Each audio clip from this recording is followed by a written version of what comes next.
Hey guys, we're back at it again. I'm Theo Massalon, and we're here at NOM Studios. This is a space where we make big stories simple and communities stronger. Today, I'm sitting across from someone who built or helped build Moxie Mentoring out of panic attacks, toxic jobs, and the confidence gap nobody talks about. This conversation is about to change how you think about failure and what comes after it. Let's get to it. We have Jenna Natalie with us. How you doing, Jenna? I'm doing great. Thanks for having me, Theo. Yes. Tell everybody who you are, what you do, where you came from. Oh God, how far back do you want me to go? So I am the executive director, newly minted, as of January of 2026 of Moxie Mentoring Foundation. So we mentor women at every stage of the career life cycle. So we start at the college age. We have a 1-to-1 program. We have a program for women anywhere from 2 to 10 years of their career path.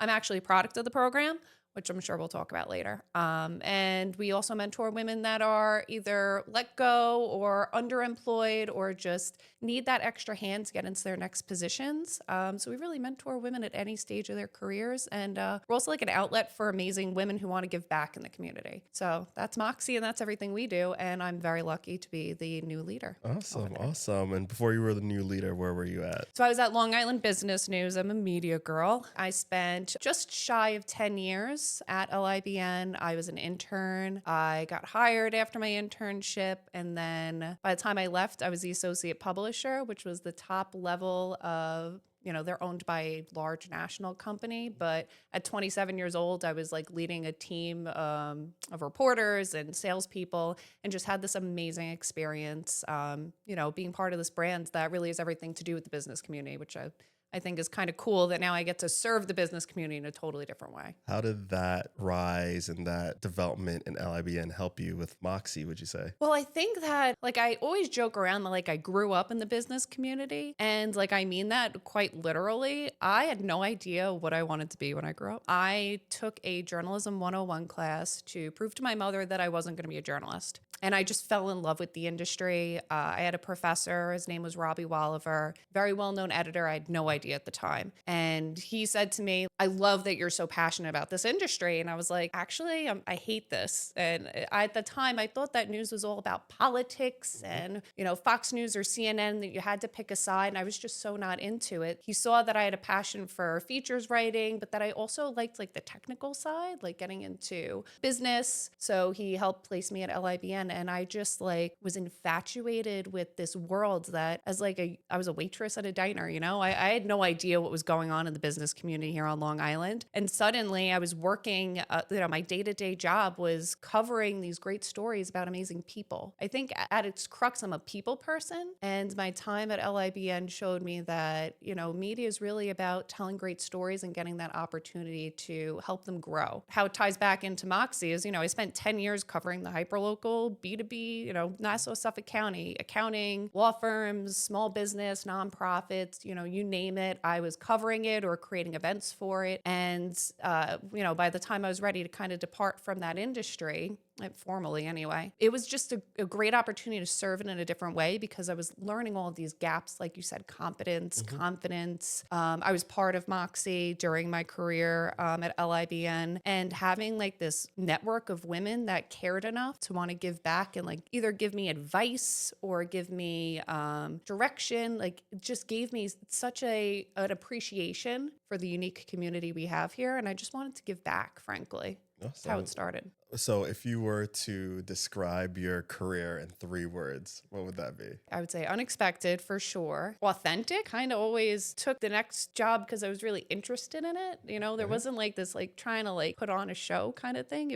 I've always kind of followed what I wanted to do or what felt right or what felt like it would do good, and people focused. I just love working with people. Okay. And so you talk really highly at LIBN, but also you took a step away from LIBN because of work culture, like always working and everything. Can you talk to us a little about that? Yeah, and with all love, I mean, I still talk to like the reporters every other week. So like they're always going to be my family, you know what I mean? But I had my daughter in 2023, and I realized that like my entire, like again, right? Like I was a people person, and that career so fed into what I needed. Then all of a sudden, like I had this little baby that was my whole world, and I didn't have the time to, I realized, not that I didn't have the time, I really struggled to come to terms with who I wanted to be as a mother, and then what I thought I had to be as a professional to be successful. That makes sense. Yeah. I mean, I was doing 65 plus hour weeks. Me and my husband never went on vacation. He's also a business owner. So like there was just this like toxic work culture in my household that like this little girl changed all of it. Yeah. And it happened quite literally overnight. And maybe hormones were involved, but it stuck around. And it was a really hard decision because that was my dream job. Okay. And so talk me through that decision. So I had my daughter, and so just to give you an idea, so I was in Moxie Mentoring, right? Yeah. So I was in a program that was group mentorship. There were moms in the group. There were women a little younger, women a little older. So I had like this night, that was the other thing. I didn't really have a sisterhood outside of like my Moxie circle because I wasn't socializing outside of my job, right? Yeah. I was supposed to be taking like a leave of absence from my Moxie group. We were meeting virtually at the time because of COVID. I was maybe a month postpartum, like hair up like this, like no makeup on. Like your girl was scary, this little baby in the crook of my arm. And I just remember like popping on screen, and everybody was like excited to see me because they hadn't seen the baby or me yet. And then all of a sudden they realized there was something really wrong. And I was hysterical, Theo. I was bawling my eyes out. And they were like, what's going on? What happened? I'm like, I just don't know if I'll ever be able to go back to work. This is like, I just don't think I'll be able to do it. Yeah. And I think, so first of all, that was like a month in, right? So they worked on me for the next 2 months. They really pasted me back together. And as a woman, it's so valuable to hear how somebody else has done it, you know, whether it's balancing an aging parent or children or just hearing how other people are doing it. That's kind of how we, especially in this current social economy that we're living in, where women really do also have to work, not just want to work. It was great to hear other women were doing it. I stumbled for sure when I got back into the workforce, but I started to sit back and say, you know, is what I'm doing feeding my like fueling me emotionally as well as financially? And the answer was that it was putting a hell of a lot of hours in, and I wasn't feeling aligned anymore for whatever reason. And I felt like there was a bigger calling. And I really credit that to, you know, if you're going to split your time between work and your child, you have to feel really good about what you're doing. When the opportunity with Moxie came along, I realized that felt like something. If I'm not going to be with my child for, 8 to 10 hours a day, I really want to be impacting somebody else, if that makes sense. So would you say Moxie really helped you? Seems like that needed a lot of courage, a lot of confidence for you to make that decision. How did your group really like cultivate that within you? Well, there was a lot of sidebar conversations. For every like tear-filled group session there was like phone calls of like, as a group, you're getting built up, and then you get into those moments of self-doubt, and then having somebody that really wants to be on the other end of the phone and answer for you was like huge. So it took a lot of workshopping, and it's something that we teach at Moxie. And I didn't realize it until I came to the other side of the fence, is that we don't tell you what to think or what to do, which blew my mind, by the way. I sat through our mentor training, and I called my mentor, who really helped me make the decision to pivot career paths. And I said, Barbara, you never told me what to do. And she says, no. I said, but remember when we talked about that promotion 5 years ago, and then I decided to go for it? You told me to do that, right? She said, no. Remember that time that my competitor reached out to me and they were going to give me 30 grand? I decided not. Never told you what to do. It's all about asking the right questions. And I think that's what gave me the ability to think critically through my decision making. Because at the time, remember, a month into having that baby, I was like, I'm out of the workforce. I'm going to go go back to waitressing, right? Like hustle, make good money, do my best, quit my career. Nobody told me not to do that. They made me think critically through that process and what path options I had.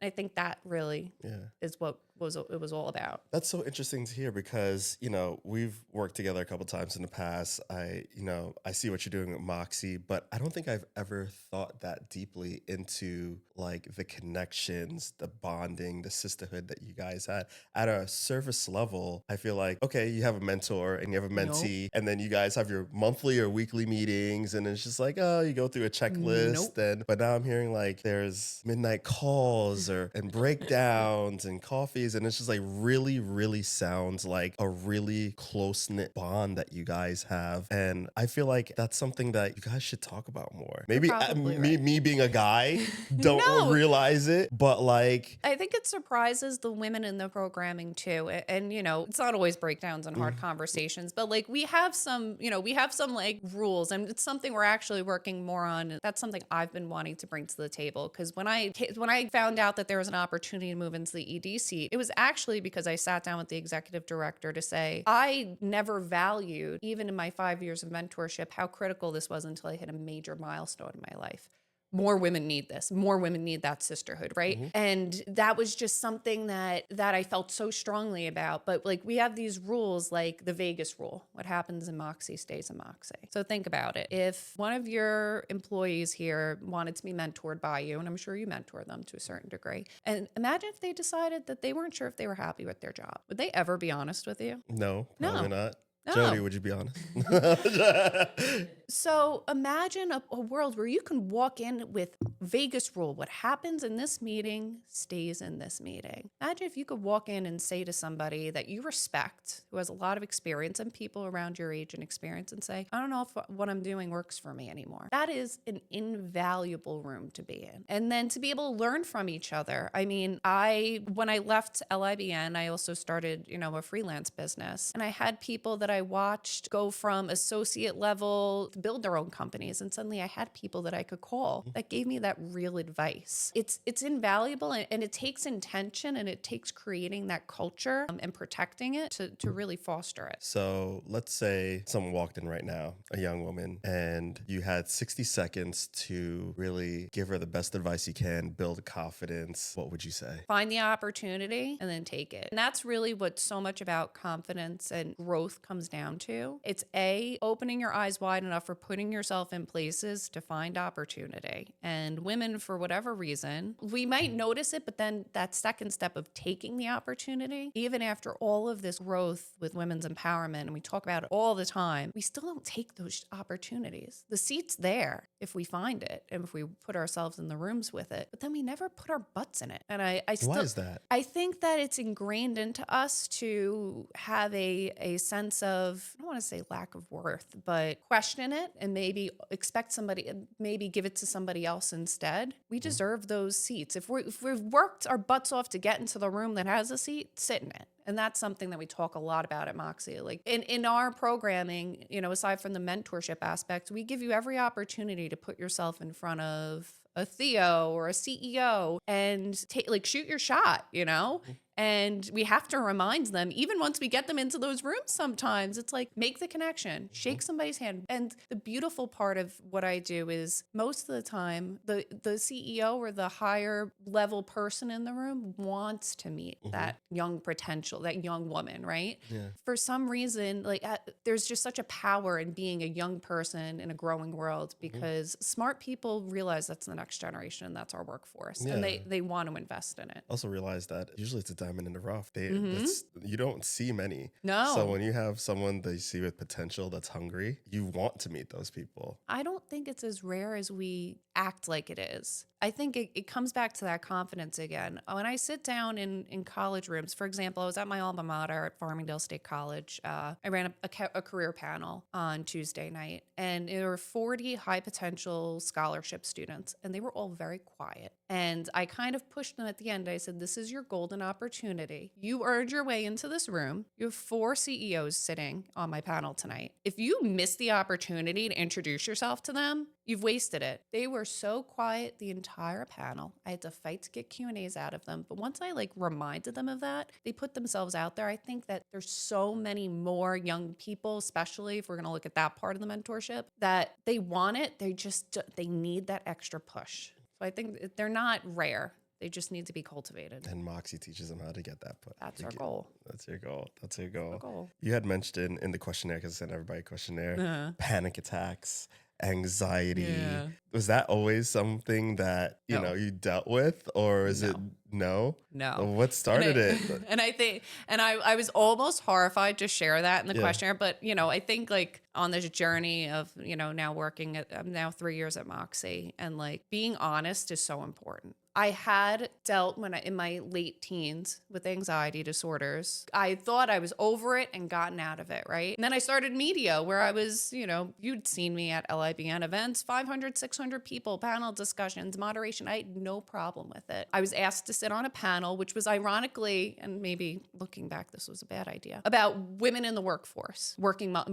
moms specifically. And I had, my mentor told me, she said, you know, you don't have to do anything when you're on maternity leave. And I said, well, it'll be really good. Remember, I was toxic, right? I was doing 70 hours. I'll be fine. I'll go. I'll do the panel. I'll do my research before I deliver the baby, and I'll be locked in, ready to go. And a month and a half later, 6 weeks later, I think, I'm sitting on a panel discussion about being a working mother. I wasn't even like, and now keep in mind, I was like crying 3-4 weeks after. So I'm sure hormones again were involved, but I had not had a panic attack in over a decade. And I sat on that panel. They got to me, my first question, and it was like something as bold as like, so like you're a new mother, you know, what are your feelings on that? And I was like, I froze in a very public situation in front of my clients. And I thought my career was over. And if it wasn't for an amazing woman and CEO who I have so much respect for in this community moderating that panel discussion, I probably would have jumped out of my chair and ran out of the room, and nobody would have seen me again. And I had to,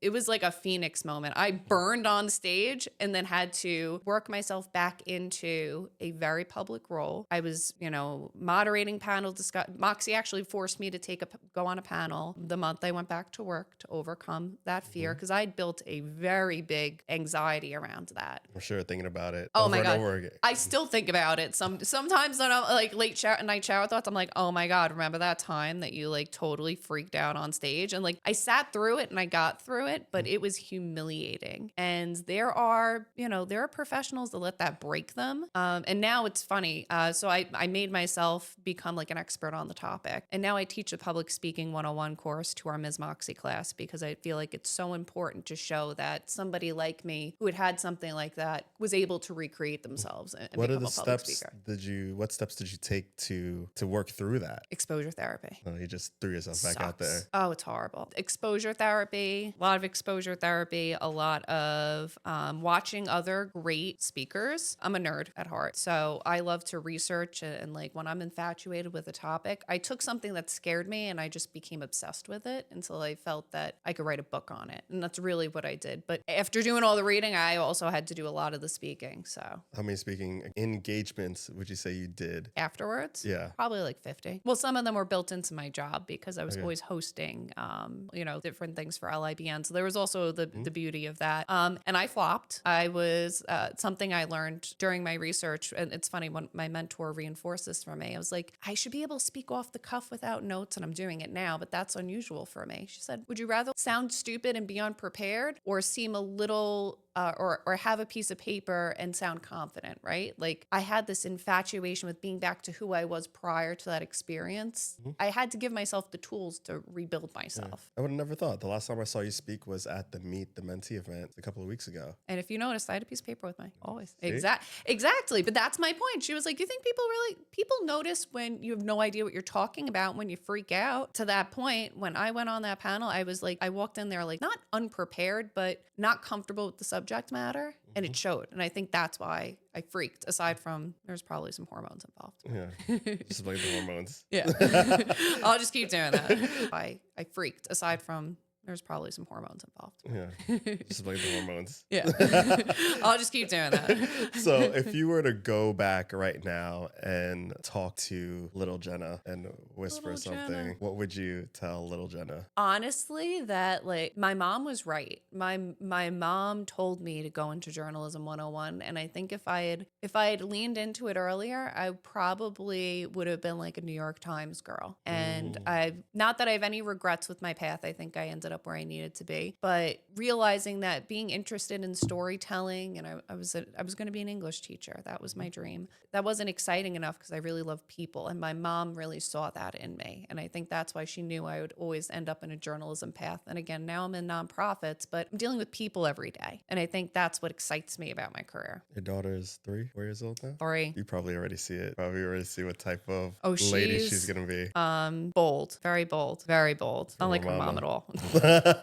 So where can people find you? People can find me I'm honestly best by email, jenna@moxiementoring.org. Okay. And how can people find out more about Moxie, how to get involved, how to become a mentee? We have everything on our website, moxiementoring.org. That's with 2 X's, MOXXIE. mentoring.org, and everything from being a mentor, mentee, like all the information's there. And the exciting part about us is that like we're building our programs out this year. We have a lot of new things in store, so it's like also a very exciting time to get involved. Okay, so this is the marketing side of me. If you were to refer one person that should definitely come onto the podcast and speak, who would you shout out right now? One person? You can shout out I could give you, how about this? I can give you a list of 20 women who are mentoring college students with me this year that have each brought so much insight and confidence to young women, and they're all senior level executives, all based on Long Island. Some of them right down the block. Just in time for Women's History Month. Yes, sir. Yes. All right. Thanks, guys. I appreciate you coming in. Thanks, Theo. Thanks for having me.